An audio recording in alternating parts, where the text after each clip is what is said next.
Hello and welcome to Best Golf Accessories YouTube channel. Today we are going to be talking about the different types of golf irons. Now there are two main styles of golf irons, a cavity back and a muscle back or blade.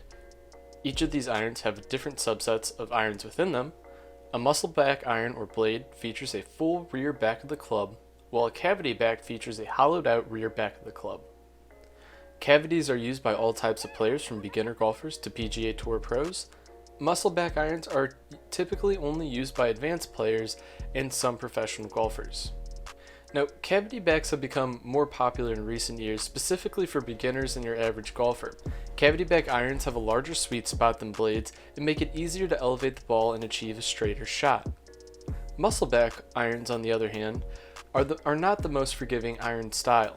They do allow you to shape your ball much easier compared to cavity back irons, and they're designed for more advanced players and feature a thin face and thin top line and a very small sweet spot.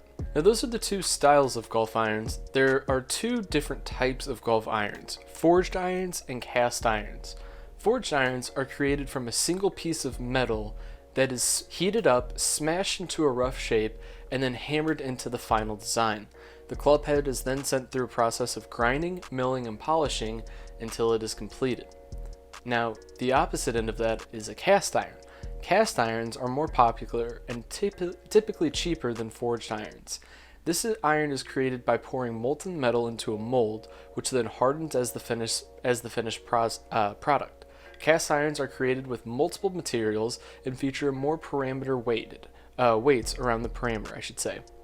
The casting process is cheaper and faster than the forged process, which is why cast irons are less expensive than forged irons on average.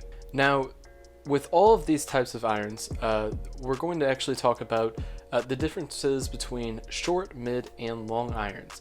Generally, irons fall into these three categories. Each iron is designed to hit the ball a different distance. There's no right or wrong yardage that you need to hit for each club.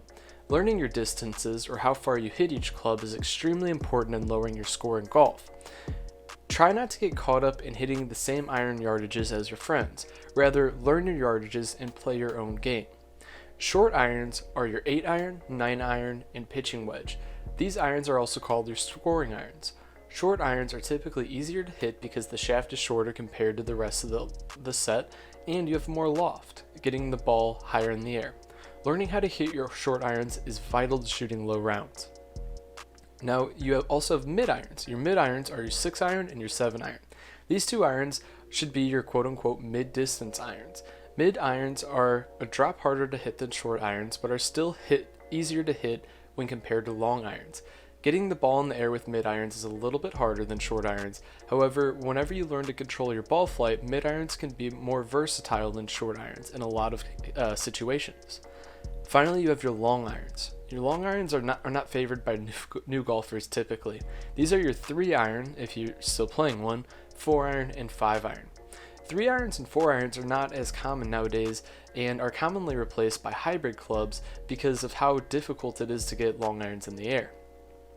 Learning how to hit your long irons can be challenging, but is an important part of learning how to golf. We here at Best Golf Accessories, we always suggest that you visit your local golf shop and test different irons and different iron types before purchasing anything. See a professional fitter to ensure that you're buying the correct iron set at the end of the day.